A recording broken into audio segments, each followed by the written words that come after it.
Hello दोस्तों, GS वाणी में आप सभी का स्वागत। जैसा कि आप जान रहे हैं कि भाषा और व्याकरण की हमारी अब कक्षाएं चल रही हैं। इससे पहले कई कक्षाएं हो चुकी हैं, तो जो आप लोगों में से अगर कोई नया है तो प्लीज आप चैनल पे प्लेलिस्ट बनी हुई है टीजीटी पीजीटी की, ईवीएस वगैरह की, उसमें जाके पिछली वीडियो देख सकते हैं आप। और एक चीज बता दूं आपको, जो अभी वीडियो चल रही है ना भाषा और व्याकरण की, इससे पहले 3 वीडियो हो चुकी हैं। तो आप भले कुछ ना पढ़ें, किसी भी परीक्षा की तैयारी अगर आप करते हो, वहां अगर सामान्य हिंदी आपसे पूछी जा रही है तो इससे बाहर नहीं जा सकता। तो प्लीज, आपको टीजीटी पीजीटी देना है या नहीं इससे फर्क नहीं पड़ता, लेकिन अगर आप किसी परीक्षा में सामान्य हिंदी के प्रश्न हल करना चाहते हैं तो ये वीडियो आपके लिए है। चलिए, उच्चारण स्थान के आधार पर ध्वनियों का वर्गीकरण यहाँ देख लेते हैं कि उच्चारण के स्थान पर ध्वनियों का वर्गीकरण कैसे किया गया है। उच्चारण, यहाँ पे उच्चारण स्थान दिया जाएगा, इधर वर्ण दिए जाएंगे। उन वर्णों को, कौन से वर्ण उनमें स्वर हैं और कौन से व्यंजन, ये विभाजन हुआ है। तो एक एक करके इससे पहले हमने देख रखा है, लेकिन एक चार्ट के माध्यम से यहां दिखाया जा रहा है, ये ज्यादा महत्वपूर्ण है। उच्चारण काक से यानी काकल्य से, इसका क यानी कि जो गला होता है, जो स्वरकंठी, वहां से सीधे उच्चारण होता है। कंठ से उच्चरित ध्वनियां कंठ कहलाती हैं, यानी कि जो कंठ से उच्चारण हो रही हैं। स्वर दो ऐसे हैं जो कंठ से उच्चरित होते हैं, अ और आ, और विसर्ग। ध्यान रखिएगा, 2 बिंदु ऐसे रख दिए जाते हैं तो यह विसर्ग हो जाता है। उसके अलावा व्यंजन में अगर देखेंगे तो क, ख, ग, घ, अंग और ह और ह, ये क्या है? ये कंठ से उच्चरित ध्वनियां हैं। ताल से उच्चरित ध्वनियां कौन सी हैं? जिसे आप तालव्य कहते हैं, तालव्य ध्वनियां। तो स्वरों में केवल 2 स्वर ऐसे हैं जो तालव्य से उच्चरित होते हैं, छोटी ई और बड़ी ई। ये छोटी बहन है इसकी और ये बड़ी बहन है, ठीक है। और अगर व्यंजन की बात करें तो च, छ, ज, झ, य और य, इतने जो व्यंजन हैं ये तालव्य से उच्चरित होंगे। ये नुक्ता लगा हुआ, इसलिए मैं इसको नहीं पढ़ा, यहां भी है कि नुक्ता लगा हुआ, सेम वैसे ही पढ़े जाएंगे। मूर्धा से उच्चरित ध्वनियां, इन्हें मूर्धन्य कहा जाता है। इसमें स्वर में केवल री होता है, ठीक है।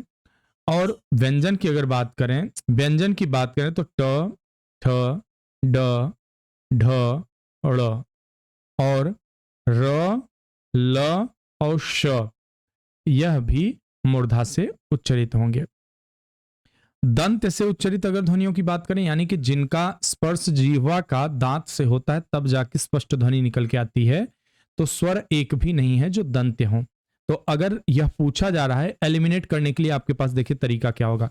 मान लीजिए पूछा गया कि दिए गए विकल्पों में से दंत से उच्चरित ध्वनियां कौन सी हैं, तो अगर उसमें कोई स्वर दिया हुआ है तो बेधड़क आप तुरंत उसको एलिमिनेट कर दिए, तुरंत काट दीजिए कि भैया स्वर तो होता ही नहीं है, दंत से उच्चरित स्वर आएगा ही नहीं है, ठीक है। मूर्धन्य से भी री के अलावा कोई स्वर नहीं है, यह आपको पता है। तो अपने आप एक दो ऑप्शन, एक दो विकल्प आपके एलिमिनेट हो जाएंगे, वहां से गायब हो रहे हैं। अब बात करते हैं व्यंजन की। तो जो भी त वर्ग में ध्वनियां हैं और स, त वर्ग के सारे स्वर और स, ये दंत्य हैं। ओष्ठ से उच्चरित ध्वनियों की अगर बात करें, जिनका उच्चारण, जिनके उच्चारण में होठों का प्रमुख योगदान होता है, ओष्ठ कहे जाते हैं। इसमें स्वरों में केवल 2 आते हैं, छोटे मियाँ बड़े मियाँ, छोटे भाई बड़े भाई, ऊ और छोटा ऊ और बड़ा ऊ, ऊ ऊ। और व्यंजन की बात करें तो प वर्ग की ध्वनियां, उस पूरे की पूरे प वर्ग की ध्वनियां, ठीक है। नासिका से उच्चरित ध्वनियां, जिनको अनुनासिक भी कहा जाता है, ध्यान रखिएगा, अनुनासिक भी इन्हें कहा जाता है। स्वर में एक आता है अनुस्वार, जो बिंदी लगा के हम काम चलाते हैं, ठीक है। जैसे अंग अह पढ़ा जाता है जब, तो ऐसे बिंदी लगा के अ के ऊपर हम काम चलाते हैं अपना। उसके अलावा स्वरों में बात करें तो जितने पंचमाक्षर हैं, ध्यान रखिएगा कि प्रत्येक वर्ग के 5वें अक्षर, इनको पंचमाक्षर भी कहा जाता है, ये सारे अनुनासिक होंगे। कंठ और तालु से उच्चरित ध्वनियां, कंठ तालव्य, स्वर के संख्या में केवल 2 हैं, ए, ऐ, ए, आई, ऐसे भी पढ़ा जाता है इनको। व्यंजन कोई नहीं है जो कंठ तालव्य से बोले जाते हों। यह ध्यान रखिएगा, एलिमिनेशन में यह पद्धति भी आपको काम दे सकती है। अगर कंठ तालव्य पे पूछा गया है और वहां किसी प्रकार के व्यंजन या कोई व्यंजन दिया हुआ है तो आपको तुरंत उसे साफ कर देना कि भाई व्यंजन तो नहीं होता। ठीक है। कंठ और ओष्ठ से उच्चरित ध्वनियां, कंठोष्ठ, इसमें भी कोई स्वर आपके और कोई व्यंजन आपके नहीं आ रहे हैं, केवल आ ओ औ, आ ओ औ, यही तीन है जो कंठोष्ठ हैं। दंतोष्ठ की बात करें अगर और दांत और ओष्ठ से तो कोई स्वर नहीं है, केवल इकलौता व ऐसा है जो दंत और ओष्ठ दोनों का प्रयोग से उच्चरित हो।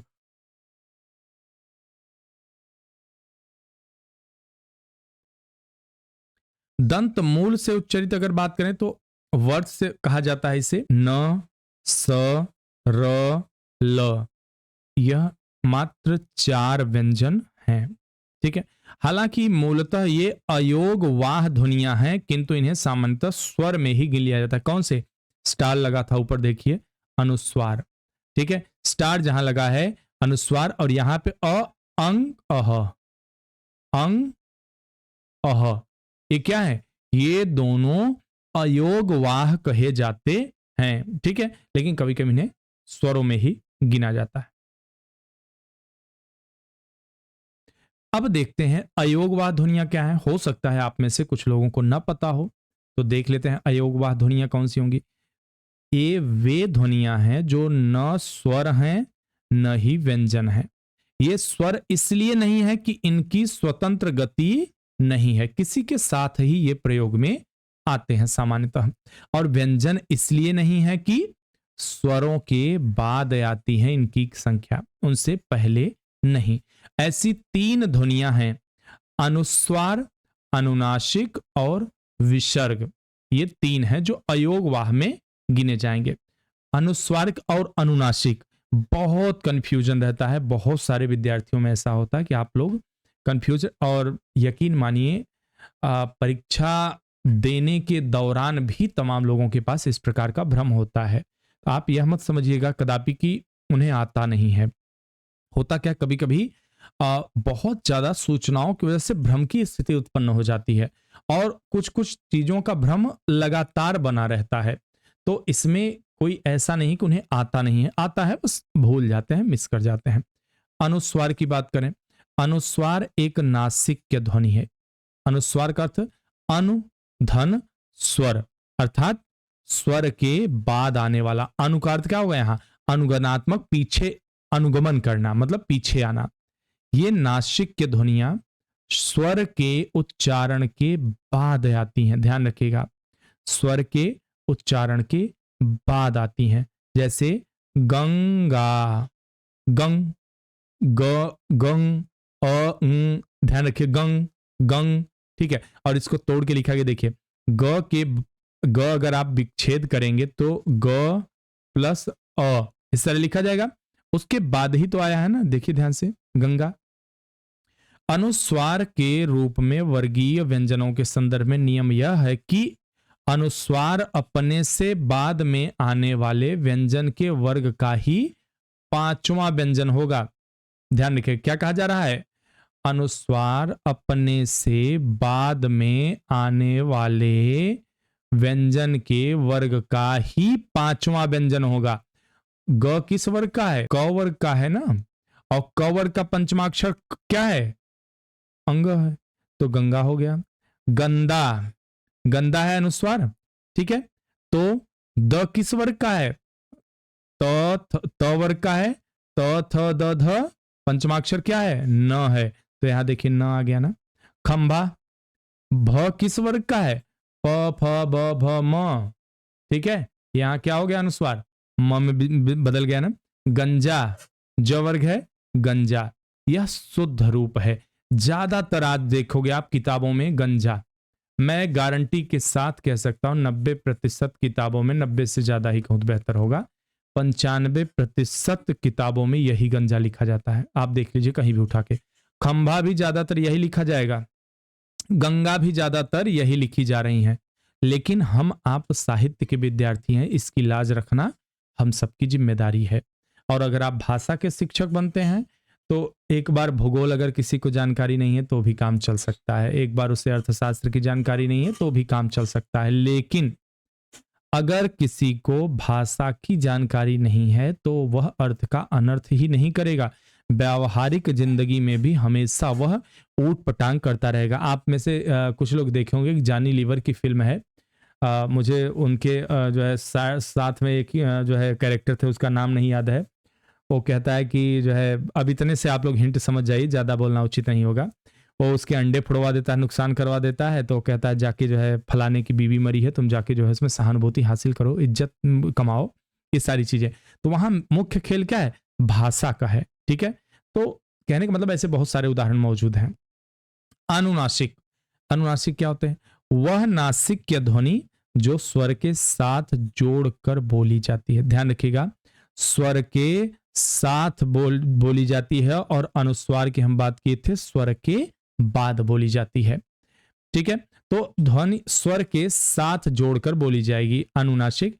इसके संकेत के रूप में अ, आ के साथ चंद्र बिंदु तथा ए और ओ के साथ मात्रा के साथ बिंदु का प्रयोग किया जाता है, जैसे बांस, जोंक। ठीक है, ध्यान रखिए, बांस और जोंक। अब बात करते हैं विसर्ग की।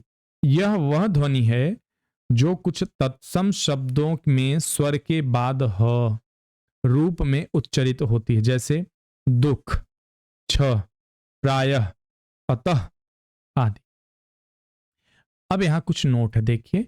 यहां ध्यान रखना आवश्यक है कि वर्णमाला में अनुस्वार और अनुनासिक ध्वनियों की गणना एक ध्वनि के रूप में ही की जाती है।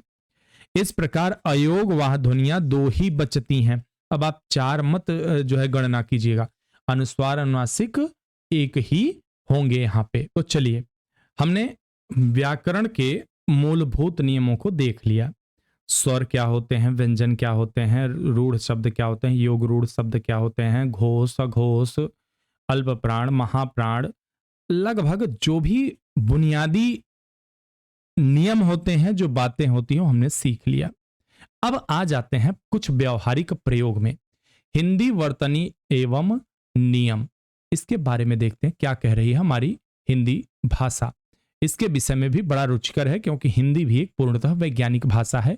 विश्व की बाकी भाषाओं से निसंदेह ये पूरी तरह से वैज्ञानिक है। मैं इस पे दावे के साथ कह सकता हूं, इसलिए नहीं कि मेरी हिंदी मातृभाषा है या फिर मैं हिंदी का जो है अध्यापक हूं, इसलिए नहीं, बल्कि इसलिए कि हिंदी है वैज्ञानिक पूर्णतः। कुछ कमियों के साथ हर भाषा होती है, तो मैं पूरी तरह से इनकार तो नहीं कर सकता, लेकिन हाँ, अधिकतम वर्ण, शब्द, वाक्य हिंदी सहित अन्यान्य यानी कि अन्य भाषाओं में तो प्रमुख सोपान होते ही हैं, मगर वर्तनी को इनसे किसी भी रूप में कमतर नहीं आंका जा सकता।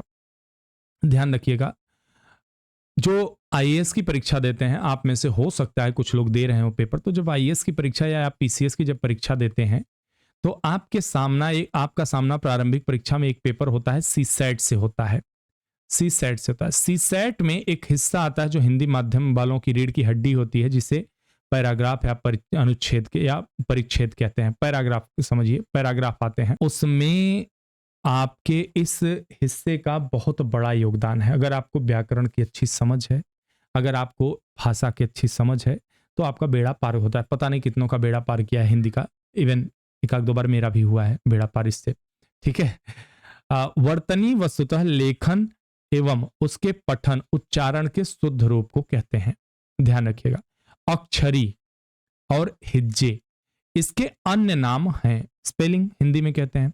शब्दों के शुद्ध रूप में लेखन एवं इनके उच्चारण में वर्तनी की महती भूमिका के कारण इसकी एक रूपता स्थिरीकरण अनिवार्य होता है। एक समर्थ वर्तनी की यह विशेषता होती है कि वह अपनी भाषा ध्वनियों के साथ ही अन्य भाषाओं की ध्वनियों की ग्रहण शक्ति व क्षमता अधिकाधिक रखे। ध्यान रखिएगा, वस्तुतः वर्तनी भाषाई ध्वनियों के शुद्ध उच्चारण से सीधे तौर पर संबंधित होती है। हिंदी वर्तनी का मानकीकरण सन 1962 में हुआ। इसी वर्ष भारत सरकार के शिक्षा मंत्रालय के वर्तनी विभाग ने काफी चिंतन मनन के पश्चात हिंदी वर्तनी के मानकीकरण शीर्षक के तहत महत्वपूर्ण और बहुपयोगी निर्णय को ठोस रूप देकर हिंदी भाषा की इस आधारभूत विच्छिन्नता को व्यवस्थित करने रूप देने के उद्देश्य से हिंदी वर्तनी को मानकीकरण किया। हिंदी वर्तनी का ऐसे बहुमूल्य एवं महत्वपूर्ण निर्णयों नियमों का क्रमवार कुछ विवरण यहां देखेंगे कि किस नियम के आधार पर, मान लीजिए कि आपने किसी की चीजें बताई कि देखिए भैया तुमने ये गलत लिखा है, तो अगर देखिए बुद्धिमान व्यक्ति हैं तो कहेंगे कि ठीक है बताइए क्या गलत है, लेकिन अगर मूर्खों से पाला पड़ गया तो आपसे ये तो बाद में पूछेंगे कि बताइए, लेकिन उससे पहले आप ही को बता देंगे कि हम कितने विद्वान हैं। इसलिए मूर्खों को समझाने का प्रयास नहीं करना चाहिए, बात हमेशा याद रखिए। उसमें आपका समय व्यर्थ होगा, प्रयास व्यर्थ होगा, और कभी कभी वे इतने मूर्ख प्रबल होते हैं, उनकी मूर्खता इतनी प्रबल होती है कि आपको अपनी बुद्धिमानी पर संदेह हो जाएगा। ठीक है, इसलिए मूर्खों से भिड़ना बिल्कुल दूर रहना। तुलसीदास जी भी कहे हैं, पहले ही उन्होंने दुष्टों की वंदना कर ली थी। रामचरितमानस आप सब में से कोई न कोई पढ़ा होगा तो जरूर जानते होंगे। चलिए, सर्वनामों को छोड़कर सभी प्रसंगों में हिंदी के विभक्ति चिन्ह शब्दों से अलग लिखे जाएं। ध्यान रखिए बात को, सर्वनाम को छोड़कर सभी प्रसंगों में हिंदी के विभक्ति चिन्ह शब्दों से अलग लिखे जाएं। जैसे अजय ने कहा, अजय और ने दोनों अलग है ना। राम को पेन चाहिए, अलग है को। कृष्ण की बांसुरी खो गई, कृष्ण की। ठीक है, सार्वनामिक व्यवस्था रूप यह रहा है, जैसे मैंने, मैं ने, मुझे, मुझसे, आपने, आपको, तुमने, तुमसे, तुमको, उसे, उसने, उसके, उसको, हमें, हमने, किस घर पर, इत्यादि। ये क्या है? सर्वनाम के प्रयोग हैं। आप देखिए, उस और ने दोनों साथ में है, मुझ और से दोनों साथ लिखे गए हैं। सार्वनामिक अपवाद भी हैं, हिंदी में, संस्कृत में अपवाद भी देखने को मिलते हैं। यदि सर्वनाम के साथ दो विभक्ति चिन्ह आए, ध्यान रखिएगा, दो विभक्ति चिन्ह, और विभक्ति चिन्ह क्या है? ये है ने, को, से, पे, पे, पर, ये सब विभक्ति चिन्ह है। तो पहले को सर्वनाम के साथ मिलाकर दूसरे को अलग से लिखा जाए। जैसे आपके लिए, अब यहां पर दो विभक्ति चिन्ह, आपके और लिए, इनमें से, तो दोनों आ गए, तो एक को साथ में, एक को अलग से। अच्छा, एक चीज और आपको बता दूं, हम में से 90-95% लोग हिंदी भाषा को कहीं कोचिंग करके नहीं सीखे हैं। 95 क्या 99 कौन तो बेहतर होगा, 99% हमने कोचिंग नहीं किया। कैसे हम सीख गए?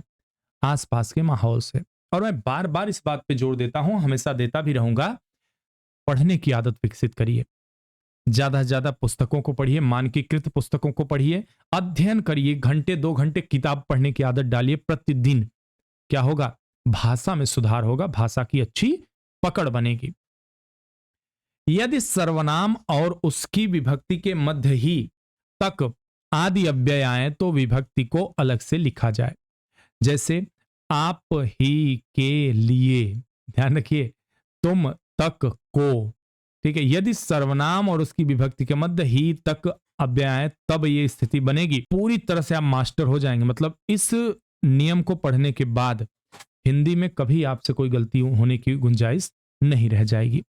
संयुक्त क्रियाओं में सभी अंगीभूत क्रियाएं अलग अलग लिखी जाएं। जैसे आ सकता है, जाना चाहता है, पढ़ा करता है, आदि।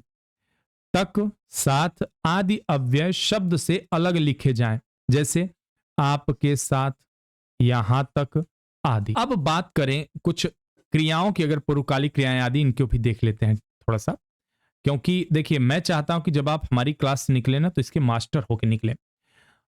जिस दिन हमारी कक्षा यहाँ समाप्त हो जाएगी, मैं पूरे भरोसे के साथ कह सकता हूँ, आप में से बहुत सारे लोगों की व्याकरण पर बड़ी तगड़ी पकड़ हो जाएगी उनकी। हालांकि जो पहले से जानते हैं उनकी तो बात ही मैं नहीं कर रहा हूं, भाई आप पहले से विद्वान हैं, लेकिन जो नहीं जान रहे हैं उनके लिए बहुत जो है सहज स्थिति होने वाली है।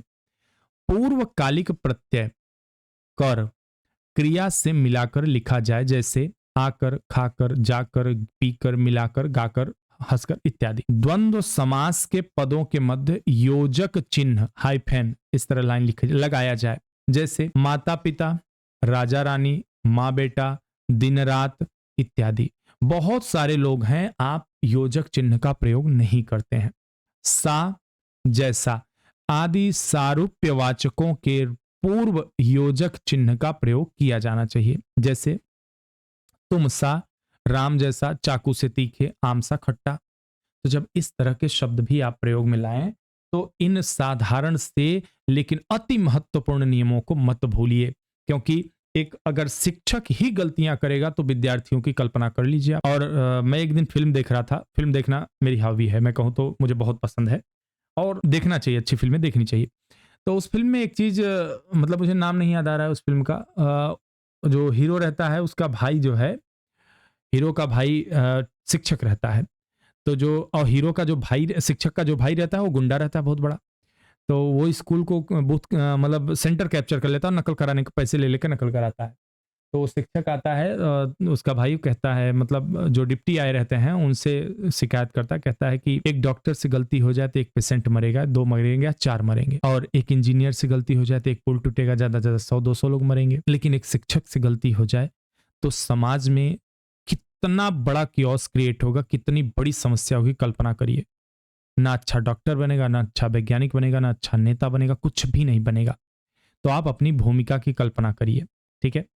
तत्पुरुष समास में योजक चिन्ह का प्रयोग वहीं किया जाए जहां उसके बिना भ्रम या संदेह होने की संभावना हो, अन्यथा नहीं। जैसे भूतत्व, यहां भूतत्व भिन्न अर्थ को दर्शाता है, भूतत्व, ठीक है। भूतत्व और भूतत्व अलग। यह व श्रुति वाले रूपों को त्याग कर उनके स्थान पर सीधे स्वर वाले रूप लिखे जाएं, जैसे आया आए, किया किए, जिया जिए, लिया लिए, गया गए, हुआ हुए इत्यादि। यह नियम क्रिया के साथ विशेषण और अव्यय आदि के रूपों में भी लागू है। उदाहरण के लिए नए, नई, चाहिए, इसलिए की जगह क्रमशः नए, नई, चाहिए, इसलिए का प्रयोग उचित होगा। जहां यह श्रुति मूलक रूप की जगह शब्द का मूल तत्व हो, वहां यह का रूप नहीं बदलता, जैसे स्थायी, अव्ययी भाव, दायित्व, रुपये, पहिए इत्यादि। संस्कृत मूलक शब्द तत्सम शब्दों में सामान्यतः संस्कृत रूप ही रखा जाए, परंतु जिन शब्दों के प्रयोग में हिंदी में हलंत चिन्ह लुप्त हो चुका है उनमें हलंत नहीं लगाया जाए। हलंत का मतलब क्या, जैसे कोई ध्वनि होता है, कोई शब्द होता है तो उसके लास्ट में इस तरह बिंदु, जैसे हम सामान्यतः क्या होता है महत्व, महत शब्द तो में इस तरह हलंत लगा दिया जाता है, छोटा सा यहाँ लाइन जैसा लगा दिया जाता है अंत में। जैसे महान शब्द, विद्वान शब्द, जगत आदि, इनमें पहले क्या होता था, इनमें लास्ट में हलंत लगता था, अंत में हलंत की व्यवस्था थी। मगर इसमें यह व्यवस्था दी गई है कि संधि या छंद समझने की स्थिति में हलंत का प्रयोग किया जाए। जब बात आती है कि जब ये किसी शब्द के साथ और प्रयोग हो तब ये यहाँ पे हलंत शब्द, जैसे जगन्नाथ। अब जगन्नाथ शब्द है तो जब आप विच्छेद करोगे तो क्या बनेगा, जगत धन नाथ। तो जब आपको जगत और नाथ समझाना हो तब त में हलंत जरूरी हो जाता है। यदि वर्ण के वर्गों क वर्ग, च वर्ग आदि के पंचमाक्षर, पंचमाक्षर कौन से हैं पीछे मैंने बता दिया है, आप समझ सकते हैं उसको। हर वर्ण का अपना 5वां अक्षर जो होता है, हर वर्ग का अपना 5वां अक्षर के पश्चात उसी वर्ग के शेष 4 वर्णों में कोई वर्ण हो तो ऐसी स्थिति में अनुस्वार का प्रयोग किया जाए, जैसे अंत, ठीक है। अब जो न है, यहां जो अनुस्वार है वह त वर्ग का ही पंचमाक्षर है, और त वर्ग किसे, त थ द ध न। गंगा, गंगा ग किस वर्ग का वर्ण है, क वर्ग का, और अंतिम अक्षर अंग है। तो इसमें क्या होगा कि कह रहे हैं कि अनुस्वार का प्रयोग किया जाए। चंचल, नंदन आदि। नहीं, मैं, में, हैं आदि के ऊपर लगी मात्राओं को छोड़कर शेष आवश्यक स्थानों पर चंद्र बिंदु प्रयोग किया जाए, अन्यथा हंस, हंस और अंगना, अंगना में अर्थ भेद स्पष्ट नहीं हो पाएगा। तो यह चीज यहां पर ध्यान रखना है। देखिए ध्यान रखिएगा, हंस और हंस इन दोनों में अंतर करने के लिए ध्यान रखना है कि कहाँ चंद्र बिंदु का प्रयोग करना है, कहाँ पे अनुस्वार का प्रयोग करना है। अरबी फारसी के वे शब्द जो हिंदी के अंग बन चुके हैं और जिनकी असली यानी विदेशी ध्वनियों का हिंदी ध्वनियों में रूपांतरण हो चुका है, उन्हें हिंदी रूप में ही स्वीकार किया जाए। कैसे? जैसे कागज, तो यहां पे क्या नुक्ता आता है ना, कागज, काज, कमीज, जरूर, जमीन, बाजार, मंजिल, दरवाजा, इस तरह के शब्दों का, लेकिन ये शुद्ध हिंदी में लिखे गए हैं। इसके साथ ही यह भी व्यवस्था की गई है कि जहां इन विदेशी शब्दों का शुद्ध विदेशी रूप में प्रयोग अभिष्ट हो, अनिवार्य हो, जरूरी हो, वहां इनके हिंदी में प्रचलित रूपों में यथास्थाने नुक्ते अवश्य लगाए जाएं, ताकि इनका मौलिक रूप विदेशीपन स्पष्ट रहे। जैसे खाना, राज, नाज, बिना नुक्ते के इन शब्दों के हिंदी में भिन्न अर्थ हो जाते हैं। अरबी फारसी के इन शब्दों का हिंदी में दोनों रूप मान्य किए गए हैं। जैसे गर्दन का गर्दन, सर्दी का सर्दी, बिल्कुल का बिल्कुल, कुर्सी का कुर्सी, बर्फ का बर्फ, बर्दाश्त का बर्दाश्त, ये प्रयोग में आते हैं। अंग्रेजी के जिन शब्दों में अर्ध ओ ध्वनि का प्रयोग होता है, उनके शुद्ध रूप का हिंदी में प्रयोग अभिष्ट होने पर आ की मात्रा पर अर्ध चंद्र बिंदु का प्रयोग किया जाता है। जैसे कॉलेज, डॉक्टर, हॉल, हॉस्पिटल आदि। यहां पे थोड़ा सा पीडीएफ खराब हो गया है, तो शब्दों पे ध्यान रखिए, मैं बोलने का प्रयास करूंगा स्पष्टतया। संस्कृत के जिन शब्दों में विसर्ग का प्रयोग होता है, यदि तत्सम रूप में प्रयुक्त होते हैं तो विसर्ग का प्रयोग अवश्य किया जाए। जैसे दुख, स्वांतः सुखाय आदि। इसके विपरीत यदि ऐसे शब्दों के तद्भव में विसर्ग का लोप हो चुका हो तो अनावश्यक रूप से विसर्ग न लगाए जाएं। जैसे सुख और दुख इत्यादि। हिंदी में अय, जिसे आई भी पढ़ते हैं, और औ, जिसे औ भी पढ़ते हैं, का प्रयोग दो प्रकार की ध्वनियों को व्यक्त करने के लिए हेतु किया जाता है।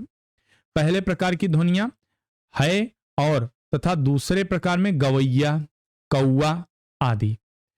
इन दोनों ही प्रकार की ध्वनियों को व्यक्त करने हेतु इन्हीं चिन्हों अय, औ का प्रयोग किया जाए, न कि गवैया या कौवा। आपने कई सारी किताबों में देखा होगा, मैंने खुद देखा है कि कई सारी जो अप्रमाणिक पुस्तकें होती हैं उनमें इस प्रकार का प्रयोग देखने को मिलता है, जो पूर्णतः गलत है। हिंदी की विभिन्न बोलियों में संख्यावाचक शब्दों की एक रूपता में भारी अभाव के कारण कुछ जो है मानक रूप निर्धारित किए गए हैं। पीडीएफ में होगा, आप देख लीजिएगा, या फिर कहीं, ये ज्यादा खास नहीं है। अब देखते हैं वर्तनी अशुद्धियां और निवारण, क्योंकि यह बड़ा महत्वपूर्ण पक्ष हो जाता है। आप देखेंगे, चाहे आप शिक्षक की तैयारी कर रहे हैं किसी परीक्षा की, या फिर मैं तो बहुत गंभीर रूप से जानता हूं जैसे जो सिविल सर्विसेज की तैयारी कर रहे हैं, उन बच्चों में भी वर्तनी संबंधी इतनी भयंकर अशुद्धियां मिलती हैं। मैं भयंकर शब्द इसलिए इस्तेमाल कर रहा हूं कि उनके एक पेज के लिखावट को आप पढ़ेंगे, अगर आप एक सजग जो है पाठक हैं या जानकार व्यक्ति हैं, आपको समझ आ जाएगा कि ये इस लायक नहीं है कि ये मुख्य परीक्षा तक पहुंच पाएंगे। इसलिए इस प्रकार की वीडियो आप देखते रहिए, जिससे कि आपकी वर्तनी संबंधी अशुद्धियां तो अंततः हल हो जाएं। लिपि तथा वर्तनी का संबंध बहुत ही सुदृढ़ है। लिपि जहां वर्तनी को आधार अस्तित्व प्रदान करती है, वहीं वर्तनी भाषागत लिपि की महत्ता, उद्देश्य, औचित्य में निर्णायक भूमिका का निर्वहन करती है। इस कारण वर्तनी की महत्ता अति महत्वपूर्ण हो जाती है। वर्तनी की प्रासंगिकता न सिर्फ लेखन वरन भाषा अभिव्यक्ति में भी प्रयुक्त विभिन्न शब्दों के सही रूप से भी है, लेकिन दुर्भाग्यवश हिंदी के छात्र अभ्यर्थी की वर्तनी की महत्ता को अनदेखा करते हुए, मैं पहले ही बता चुका, वही चीज बता रहे हैं, ठीक है। क्योंकि इससे क्या होता है कि बहुत सारा कहा जाए तो आपके नंबर कट जाते हैं, आप एग्जाम से बाहर हो जाते हैं, बहुत समस्याएं होती हैं। प्रायः वर्तनी संबंधी जो मुख्य अशुद्धियां पाई जाती हैं, उनका मुख्य कारण क्या होता है?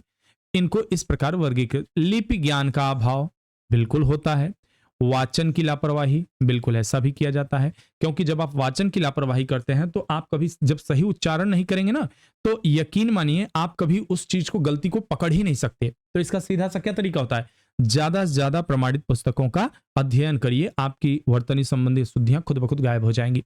अशुद्ध उच्चारण, शब्द रचना का अपूर्ण ज्ञान, वर्णिक सादृश्यता, कभी कभी क्या होता है एक जैसे शब्द दिखने लगते हैं, लोग कंफ्यूज हो जाते हैं। मातृभाषा, क्षेत्रीय भाषा का प्रभाव, वर्तनी साम्यता में अर्थ संबंधी भ्रांति, जल्दबाजी और असावधानी।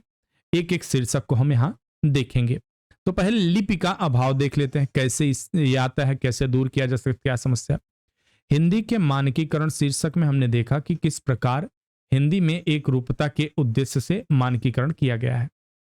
वर्तनीय शुद्धियों में लिपि के अपूर्ण ज्ञान का गहरा संबंध मानकीकरण से है, क्योंकि इसकी जानकारी के बिना इस प्रकार के दोष का होना नितांत स्वाभाविक है। यही कारण है कि लिपि ज्ञान के अभाव में निम्नांकित अशुद्धियां पाई जाती हैं। कौन कौन सी, देखिए यहां एक लिखा हुआ है और यह शुद्ध रूप एक है। अब आप अगर इसे पढ़ेंगे तो कैसे पढ़ेंगे, उच्चारण करके देखिए। एक लिखा हुआ है, यहां आए लिखा हुआ है और यह आए लिखा हुआ है, तो उच्चारण देखिए। यहां निर्माण है, यह निर्माण है, तो इसे पढ़ने में मुश्किल है, निर्माण पढ़ेंगे, ठीक है। क्यों, निर पहले वर्ण के बाद र आ रहा है, तो उसको म के ऊपर चढ़ा दिया जा रहा है, रेफ बना दिया है, रेफ पर र चढ़ा दिया जा रहा है। इसको उड़ंतु र बोलते हैं, हमारे पूर्वी यूपी में उड़ंतु र कहा जाता है, ठीक है। पूर्वांचल, यहां देखिए पूर्वांचल, यह शुद्ध है, ठीक है। तो यह इस प्रकार से शब्दों का जो है खेल होता है। यहां पे आप समझे रहेंगे, अगर आप नियमित अध्ययन कर रहे हैं, अच्छी पुस्तकों को पढ़ रहे हैं, तो इस प्रकार की भ्रांतियों से आप सदैव बचे रहेंगे। और यही आशा है कि आपकी कभी भी परीक्षा में इस प्रकार की आपके साथ समस्या नहीं होगी, जिससे कि आप बाहर ना हो पेपर से, क्योंकि छोटी छोटी गलतियां होती हैं, लेकिन ये बहुत बड़ी गलतियां मानी जाती हैं। अब देखते हैं कुछ और शब्द हैं, इनको हम थोड़ा देख लें, बाकी आप अभ्यास से पढ़िएगा पीडीएफ में। आज्ञा, एक तो आज्ञा यह हो गया, लेकिन शुद्ध रूप यह है। इमली, इमली, किए, किए, कंचन, कंचन, आशीर्वाद, आशीर्वाद, आशीर्वाद, ठीक है। चिन्ह, चिन्ह, ज्ञानी, ज्ञानी, पृथक, पृथक, ब्राह्मण, ब्राह्मण, भक्त, भक्त, ऋषि, ऋषि, विद्यार्थी, विद्यार्थी, सन्यास, सन्यास। तो ये शब्द हैं कुछ जो आपको सामान्यतः अशुद्ध देखने को मिलते हैं आप लोगों के यहाँ। अब देखते हैं अशुद्ध उच्चारण का। वर्तनी संबंधी अशुद्धियों में सर्वाधिक प्रमुख कारण अशुद्ध उच्चारण है। वस्तुतः उच्चारण की अशुद्धता वर्तनी को व्यापक स्तर पर अशुद्ध कर देती है, लेकिन इस अशुद्धि का हिंदी व्याकरण के मानक रूप का सही अध्ययन कर आसानी से निवारण किया जा सकता है। उच्चारण संबंधी अशुद्धि का निवारण वस्तुतः न तो कठिन है, न ही असंभव, वरन दृढ़ इच्छा शक्ति की जरूरत है। जब आप ठान ही लेंगे तो होगा क्यों नहीं। वाचन की लापरवाही की बात करें, प्रायः वाचन की लापरवाही ऐसी स्थितियों में देखा जाता है जब छात्र, अभ्यर्थी, अन्य पाठक शुद्ध लिखित आलेख आदि को पढ़कर भी जाने अनजाने में अपने लेखन में वर्तनी की अशुद्धि कर बैठते हैं। इस प्रकार की भूल को सावधानी पूर्वक वाचन कर आसानी से दूर किया जा सकता है। ऐसी अशुद्धियों के कुछ एक उदाहरण यहाँ निम्नांकित में प्रस्तुत हैं। जैसे अशुद्ध का, यहाँ अंगुली है, यहाँ उंगली शुद्ध होगा। आर्द्र, आर्द्र है, यह आर्द्र होगा। दृश्य है, दृश्य होगा। पत्नी है, पत्नी होगा। पुण्य है, पुण्य इस तरह होगा। लिपि, लिपि। वशिष्ठ, विशिष्ट। सदृश्य, सदृश। श्रेष्ठ, श्रेष्ठ। हेतु, हेतु, इस तरह के शब्द होंगे। शब्द रचना का अपूर्ण ज्ञान भी एक कारण है। विचार या भाव की अभिव्यक्ति वाक्यों के माध्यम से होती है और वाक्य शब्द समूह से बनता है। अतः भाषाई शुद्धता, जिसमें एक प्रमुख कारक शुद्ध वर्तनी भी है, हेतु यह आवश्यक है कि शब्द रचना का सही ज्ञान हो। चूंकि शब्द रचना व्याकरणिक नियमों उपनियमों के अनुसार होती है, अतः व्याकरण का ज्ञान भी आवश्यक है। यहां शाब्दिक अशुद्धता के कुछ उदाहरण दिए गए हैं, देख लीजिए। अनुवादित, अनुदित, निरोग, निरोग, इस तरह से कुछ शब्द हैं। वार्णिक सादृश्यता की अगर बात करें, वर्णिक सादृश्यता से आशय वस्तुतः लिपि चिन्हों की सादृश्यता या समानता से है और इस कारण वर्तनी संबंधी अशुद्धता व्यापक स्तर पर पाई जाती है। मगर वर्णिक सादृश्य से उत्पन्न वर्तनी की अशुद्धि को भी सावधानी और सतर्कता पूर्वक वाचन के माध्यम से आसानी से दूर किया जा सकता है। वर्णिक सदृश्यता संबंधी अशुद्धियों के कुछ उदाहरण यहां दिए जा रहे हैं। देखिए, श्रीमती, श्रीमती, सृजन, सर्जन, ठीक है, नई, नई, इस तरह से आप समझ सकते हैं कि कैसे कैसे आप गलतियां करते हैं। आपकी किताबों में भी ऐसी तमाम गलतियां देखने को मिलती हैं। वर्तनी साम्यता संबंधी भ्रांति देख लेते हैं। जबकि वर्तनी साम्य दिखे तो उसमें क्या होगा, देखिए यहां पे अंगना मीन्स औरत, और अंगना इसका अर्थ हुआ आंगन। अपेक्षा इच्छा तुलना, और उपेक्षा तिरस्कार अवहेलना। इस तरह से आप कंफ्यूज हो जाते हैं कभी कभी शब्दों में। जैसे यहां पर खाना भोजन और खाना जगह स्थान, ठीक है, पाड़ी हाथ और पानी जल, कृतज्ञ आभारी, कृतघ्न अपकारी या जो उपकार न मानने वाला हो। मातृभाषा क्षेत्रीयता का प्रभाव यह भी बहुत बड़ा कारण बनता है। तो यह देखते हैं, जैसे जजमान और शुद्ध रूप क्या होता है, यजमान। धोखा या धोखा, अशुद्ध क्या होता है, धोखा। स्कूल, तो स्कूल का क्या होगा, स्कूल होगा, ठीक है। सेब, सेब फल और ये सेब होगा। कुरान, कुरान, पाई और भाई इत्यादि।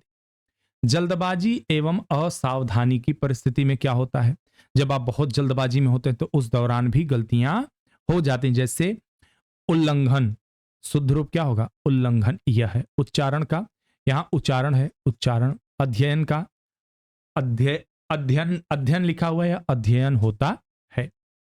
इसी तरह रूप वर्ण स्थानांतरण संबंधी कुछ अशुद्धियां, जैसे आकस्मिक, आकस्मिक, अवेतनिक, अवैतनिक, स्वयं, स्वयं, स्वयं, नकर, नरक, करेंगे, करेंगे, मैंने, मैंने, इस तरह से।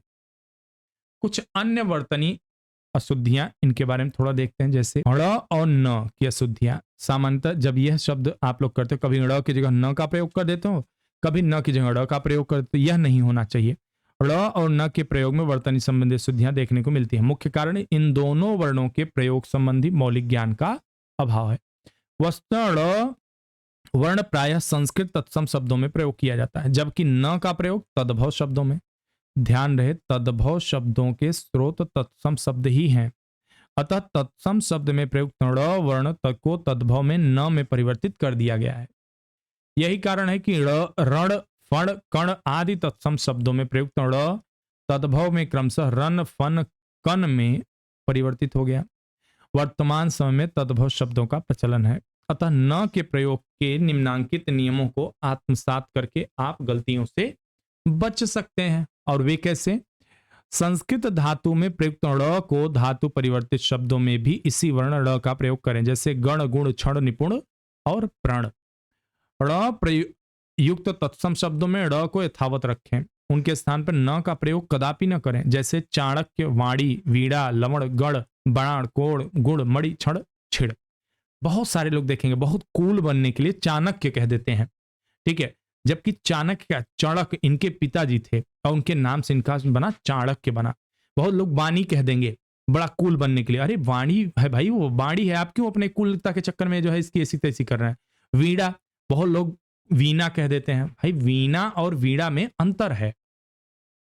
री, र, श से युक्त किसी पद में यदि इनके बाद न आए तो यह न ड़ में परिवर्तित किया जाता है, भले ही इनके मध्य कोई स्वर क वर्ग प वर्ग तक कोई वर्ण या य व ह अथवा अनुस्वार आए। जैसे उष्ण, ऋण, कृष्ण, भूषण, रामायण।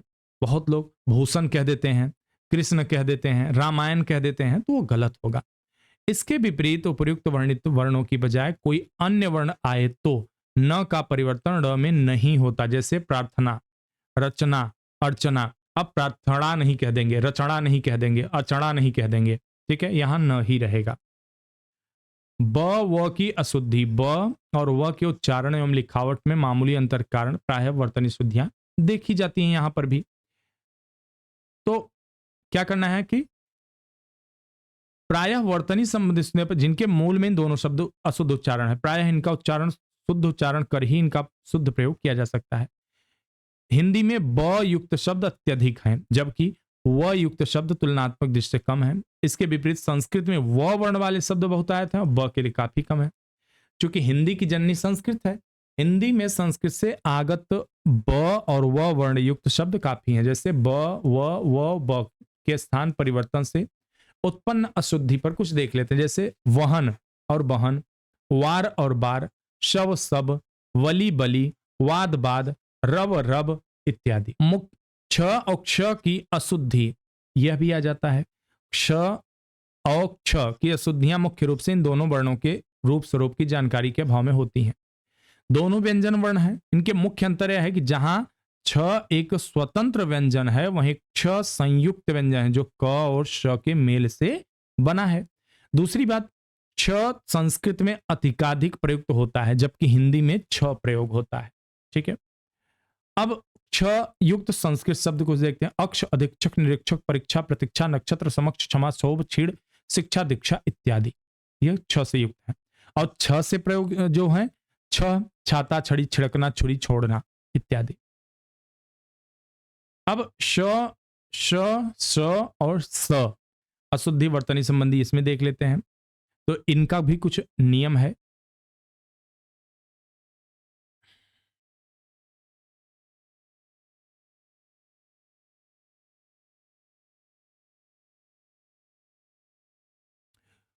स, श, स वर्तनी संबंधी अशुद्धियों में तीन वर्णों के सामान्य साम्य उच्चारण के कारण अशुद्धियां होती हैं। सूक्ष्म उच्चारण अंतर के बावजूद स्पष्ट अंतर है और इनके शब्दों में प्रत्युक्तता भी भिन्न रूप से होती है। अतः सर्वप्रथम तीनों वर्णों के उच्चारण दोष को दूर करना नित्यांत आवश्यक। फिर शब्द रचना में इनके प्रयोग संबंधी नियम का सूक्ष्म अवलोकन करने के पश्चात स्तरीय साहित्य का अध्ययन कर इन तीनों वर्णों के उच्चारण दोष शाब्दिक प्रयोग की अशुद्धियों से पूर्णतः बचा जा सकता है। वर्तनी संबंधी उपयुक्त अशुद्धियां और उनके निवारण में वर्णनोपरांत भी इन्हें पूर्ण नहीं माना जा सकता जब तक कि इस प्रकार की सामान्य अशुद्धियों की लंबी सूची प्रस्तुत नहीं की जाती। तो यहां पर इन सबको ध्यान में रखते हुए एक ठीक ठाक सूची दी गई है, बहुत लंबी नहीं है, 2 पेज की है। तो आप इसको देख लीजिए, आपके पीडीएफ में मिल जाएगी। तो यहाँ पर आप समझ सकते हैं कि अगली जब पीडीएफ में मिलेगी आपको, तो इससे आप अभ्यास कर सकते हैं। बाकी और अभ्यास के लिए हमारे चैनल पर बहुत सारी वीडियो पड़ी हुई हैं, आप देख सकते हैं जाके। RO की परीक्षा के लिए हिंदी की जो वीडियो है उससे भी अभ्यास आप नियमित कर सकते हैं। तो चलिए आज की क्लास यहीं पर समाप्त करते हैं हम, और मिलते हैं आपसे अगली क्लास में नए विषय के साथ। हिंदी व्याकरण के महत्वपूर्ण तत्व, संज्ञा, सर्वनाम, क्रिया, विशेषण वगैरह जो बड़े ही महत्वपूर्ण हैं, उनको लेके मिलेंगे। तब तक के लिए धन्यवाद, शुभकामनाएं।